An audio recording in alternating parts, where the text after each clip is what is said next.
So Robert Downey Junior is back in MCU as Doctor Doom, but ऐसे कैसे वही जानेंगे हम आज के वीडियो में। आई मीन यस, MCU एक मल्टीवर्स है और यहाँ कुछ भी पॉसिबल है, बट इमेजिन करो Avengers like Spiderman fighting with Doctor Doom. I mean ये देखने वाला मोमेंट होगा। बट अभी के लिए क्या कॉमिक्स में ऐसी कोई स्टोरी है जहाँ हमें Iron Man as Doctor Doom देखने को मिला था? तो यस, कॉमिक्स में ऐसी दो स्टोरीज है जिन्हें MCU में उसे यूज किया जा सकता है, जिनमें सबसे पहले तो इनफेमस आयरन मैन है, जिसके बारे में बहुत सारे लोगों को पता होगा। पर आज की वीडियो में हम दूसरी वाली स्टोरी को एक्सप्लेन करेंगे, क्योंकि ये वाली स्टोरी मेक्स मोर सेंस। अब आप मुझे बताओ कि RDJ एज डॉक्टर डूम को देखने के लिए आप कितना एक्साइटेड हो? क्या आप इस कास्टिंग से एग्री करते हो या नहीं? हमें कमेंट्स में जरूर बताना। तो ये स्टोरी टेक प्लेस करती है एक अल्टरनेट यूनिवर्स में, जहाँ पे विक्टर वॉन डूम और टोनी स्टार्क रूममेट्स होते हैं और एक ही कॉलेज में पढ़ते थे। जहाँ विक्टर बहुत ही ज्यादा ओबीडियंट और मेहनती था, वही टोनी स्टार्क सिर्फ पार्टीज और अय्यासी करता रहता था। और जब टोनी उससे कन्फ्रंट करके कहता है कि भाई थोड़ा सा चिल कर, जिस पर विक्टर कहता है कि टोनी तुम तो अमीर घर से आते हो, पर उसे यहाँ तक पहुँचने में बहुत मेहनत लगी है, स्कॉलरशिप्स लगी है। वो यहाँ पे किसी की सिफारिश से नहीं बल्कि अपनी टैलेंट और इंटेलिजेंस से पहुँचा है, और वो इस मुकाम पे आके अपना सब कुछ दाव पे लगा के अब ये सब खोना नहीं चाहता। पर एक प्रॉब्लम का सोल्यूशन विक्टर को बहुत टाइम से नहीं मिल रहा था, जिससे टोनी स्टार्क सिर्फ कुछ ही सेकंड में सॉल्व कर देता है, जिससे विक्टर और टोनी की धीरे धीरे फिर आगे दोस्ती शुरू होती है। बट विक्टर हमेशा टोनी से जलता था, बिकॉज अगर आपने विक्टर वॉन डूम के ओरिजिन के रिलेटेड कॉमिक्स पढ़ी होंगी तो यू विल नो कि विक्टर का रूममेट मेन यूनिवर्स में रीड रिचर्ड्स रह चुका है, जो कि विक्टर से ज्यादा इंटेलिजेंट था। एंड अगर आपने इस बारे में नहीं पढ़ा है या आपको डॉक्टर डूम की ओरिजिन स्टोरी को जानने में इंटरेस्ट है, देन आप मेरी ये वाली वीडियो चेकआउट कर सकते हो। मैं इस वीडियो की लिंक डिस्क्रिप्शन में दे दूंगा।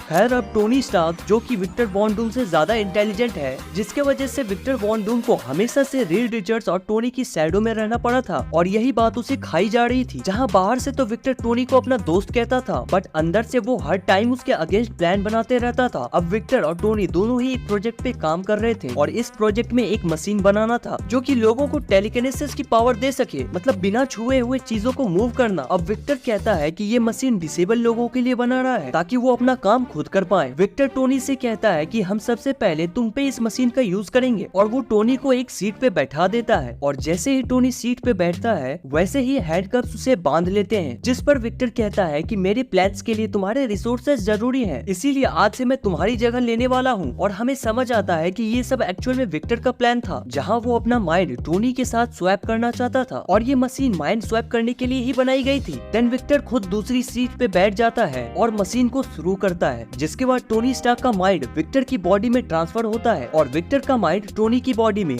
मतलब बॉडी तो टोनी की ही थी बट उसमें माइंड विक्टर वॉन डूम का था। अब विक्टर की बॉडी में, जिसमें टोनी स्टार्क का माइंड था, उसको कुछ भी याद नहीं आ रहा था, मानो कि उसकी पूरी याददाश्त ही चली गई हो। और जैसे ही वहाँ पे सिक्योरिटी वाले आते हैं तो विक्टर टोनी की बॉडी में था, उनसे कहता है कि ये सब तो विक्टर ने किया है, इसकी बॉडी में टोनी का माइंड था। और विक्टर को कॉलेज से निकाल दिया जाता है और वो वापस से लेटवेरिया चला जाता है, जहाँ उसे कुछ भी याद नहीं आ रहा था कि वो आखिर है कौन। वही टोनी स्टार्क की बॉडी में विक्टर स्टार्क इंडस्ट्रीज का मालिक बन जाता है, और वो अपने प्लान्स को एग्जीक्यूट करने लगता है स्टार्क इंडस्ट्रीज के रिसोर्सेज को यूज करते हुए। अब ये सिनेरियो परफेक्ट था विक्टर के लिए, क्योंकि वो टोनी के बॉडी में छुपकर कुछ भी कर सकता था, इसलिए जीतने के लिए वो किसी भी हद तक जा रहा था। लोगों को मारना, एक्सटॉर्शन, हर वो क्राइम वो कर रहा था सिर्फ अपना काम निकलवाने के लिए। वही टोनी जो कि विक्टर की बॉडी में लेटवेरिया में था, पहले तो वो शराब के नशे में चूर हो जाता है, फिर उसके बाद वो अपना PhD कंप्लीट करता है, और इसकी वजह से उसे थोड़ी बहुत फंडिंग मिल जाती है, और वो अपने प्रोजेक्ट्स पे लेटवेरिया में काम करने लगता है, और धीरे धीरे करके उसने बहुत सारी इन्वेंशंस और डिस्कवरीज की, और लेटवेरिया को वर्ल्ड का लीडिंग साइंटिफिक हब बनाया। And scientific advancement, medical problem, fuel efficient engine जैसी इन्वेंशंस करके उसने लेटवेरिया को फ्री भी किया। वही विक्टर टोनी की बॉडी में दूसरे तरफ वेपन्स ऑफ मास डिस्ट्रक्शन और एनर्जी का बिजनेस कर रहा था। सिंपल मीनिंग में टोनी लेटवेरिया को एक नए लेवल पे ले गया था अपनी इन्वेंशन से। वही विक्टर सिर्फ स्टार्क इंडस्ट्रीज के रिसोर्सेज को यूज करके एक बिजनेस टाइकून बन गया था। बट विक्टर के बिजनेस पार्टनर्स उसे खबर देते हैं कि लेटवेरिया की डूम इंडस्ट्रीज उनकी कंपनी को कड़ी टक्कर दे रही है, और उन्होंने उनसे बहुत सारे प्रोजेक्ट्स भी छीन लिया है। इसमें विक्टर अपने स्पाइस को लेटवेरिया भेजता है, ये देखने के लिए कि टोनी ने क्या क्या इन्वेंशंस की है और उनका प्लान क्या है। एट देन अपने स्पाई से विक्टर को पता चलता है कि लेटवेरिया की डूम इंडस्ट्रीज एक नए लेवल पे काम कर रही है, और उनकी आर्क रिएक्टर वाली टेक्नोलॉजी अगर आम लोगों के हाथ लग गई तो स्टार्क इंडस्ट्रीज बैंकरप्ट हो जाएगी। यस, टोनी ने विक्टर की बॉडी में भी रहकर आर्क रिएक्टर बनाया था। डॉक्टर डूम डिसाइड करता है कि वो खुद लेटवेरिया जाएगा टोनी को मारने के लिए, और पूरी डूम इंडस्ट्रीज को डिस्ट्रॉय करके आएगा। अब यहाँ हम देखते हैं डॉक्टर डूम ने एक आयरन मैन जैसा सूट बनाया था आर्मी के लिए, बट अभी के लिए तो वो इसे खुद ही यूज करता है। अब इस आयरन मैन सूट पे हमें डॉक्टर डूम के आइकॉनिक ग्रीन और सिल्वर कलर भी देखने को मिलता है। वही दूसरी तरफ टोनी लेटवेरिया में कुछ लोगों को अपना डिफेंसिव सूट दिखा रहा था, जो कि दिखने में एग्जैक्टली डॉक्टर डूम के सूट जैसा लग रहा था, एक्सेप्ट फॉर कलर जो कि आयरन मैन के आइकॉनिक गोल्डन और रेड कलर को मैच कर रहा था। पर ये सूट सिर्फ रेस्क्यू के लिए बनाया गया था। पर तभी टोनी को खबर मिलती है कि डूम इंडस्ट्रीज पे किसी ने हमला कर दिया है और टोनी अपना यही सूट पहनकर बाहर जाता है, जहाँ वो डॉक्टर डूम को अपने सूट में देखता है। वो कहता है कि मैंने तुम्हारे आर्क रिएक्टर की टेक्नोलॉजी को तो डाउनलोड कर लिया है, और उसके बाद वो पूरे डूम इंडस्ट्रीज को डिस्ट्रॉय कर देता है। और साथ ही डॉक्टर डूम कहता है कि मुझे पता है कि तुम ये सब फिर से बना लोगी, पर तब तक मेरी स्टार्क इंडस्ट्रीज पूरे मार्केट को कवर कर चुकी होगी। और वो वहाँ से निकलने लगता है। टोनी, जिसका सूट सिर्फ डिफेंसिव था और जिसमें कोई वेपन नहीं लगा था अटैक करने के लिए, बट हाँ उसमें मैग्नेटिक फील्ड जनरेट करने की पावर थी, जिससे वो डॉक्टर डूम पे अटैक करता है। अब डॉक्टर डूम का सूट वॉर के लिए बनाया गया था, तो वो वहाँ से मिसाइल शूट करता है। और उसके बाद डॉक्टर डूम टोनी के पास आके कहता है कि ये तुम्हारा आखिरी दिन होगा, और एक मिसाइल सीधा उसके आर्मर पे शूट कर देता है, जिससे टोनी स्टार्क समझ जाता है कि डॉक्टर डूम का आर्मर उसके ब्रेन से कनेक्टेड है, क्योंकि जैसे ही उसने मुझ पर रॉकेट शूट करने की बात कही, वैसे ही रॉकेट ऑटोमेटिकली शूट हो गया, जिसके चलते टोनी डॉक्टर डूम की ब्रेन की वेव्स को मैच करके उसके सूट में लगे सारे रॉकेट्स को ब्लास्ट कर देता है कि अगर वो उसे नहीं मारेगा तो वो उसे उसकी लाइफ वापस दे सकता है। तो डॉक्टर डूम कहता है कि कॉलेज में जो एक्सपेरिमेंट हुआ था वो विक्टर ने किया था, और उस एक्सपेरिमेंट में मैंने हम दोनों की कॉन्शियसनेस को चेंज कर दिया था, मतलब कि तुम ही हो असली स्टार्क और मैं असली डॉक्टर डूम, और अगर तुम चाहो तो तुम वापस से स्टार्क इंडस्ट्रीज के मालिक बन सकते हो। इस पर टोनी कहता है कि वो ऐसा क्यों करेगा, स्टार्क नाम से ही लोग डरने लगते हैं। तुमने स्टार्क नाम को इतना बदनाम कर रखा है कि लोग इस नाम से दूर भागते हैं, इसलिए मैं अपनी जगह ठीक हूँ। अब मैं विक्टर वॉन डूम हूँ और मैं ही डॉक्टर डूम भी, और यहीं पे स्टोरी एंड हो जाती है। सो एट द एंड यहाँ पे शकल से एक विलन की जीत होती है और अंदर से एक हीरो की, और ऐसा ही कुछ शायद से हमें एमसीयू में भी दिखाया जाएगा। बट इसके अलावा इन फेमस आयरन मैन वाली स्टोरी लाइन भी है, जिसमें डॉक्टर डूम टोनी स्टार्क की जगह पूरी तरह से ले लेता है उसकी डेथ के बाद सिविल वॉर 2 स्टोरी के एंड में। अगर आप चाहते हो कि मैं उस स्टोरी को भी एक्सप्लेन करूं तो हमें कमेंट्स में जरूर बताना, और अगर वीडियो पसंद आया हो तो वीडियो को लाइक और चैनल को सब्सक्राइब करना मत भूलना। हमारी दूसरी वीडियोस आने तक आप हमारे डेडपूल एंड वुल्वरीन की फुल स्टोरी एक्सप्लेनेशन वीडियो को एंजॉय कर सकते हैं। इस वीडियो की लिंक मैं आपको डिस्क्रिप्शन में दे दूंगा। तो फिलहाल के लिए बस इतना ही, मिलते हैं ऐसी ही किसी बेहतरीन वीडियो में। Till then take care and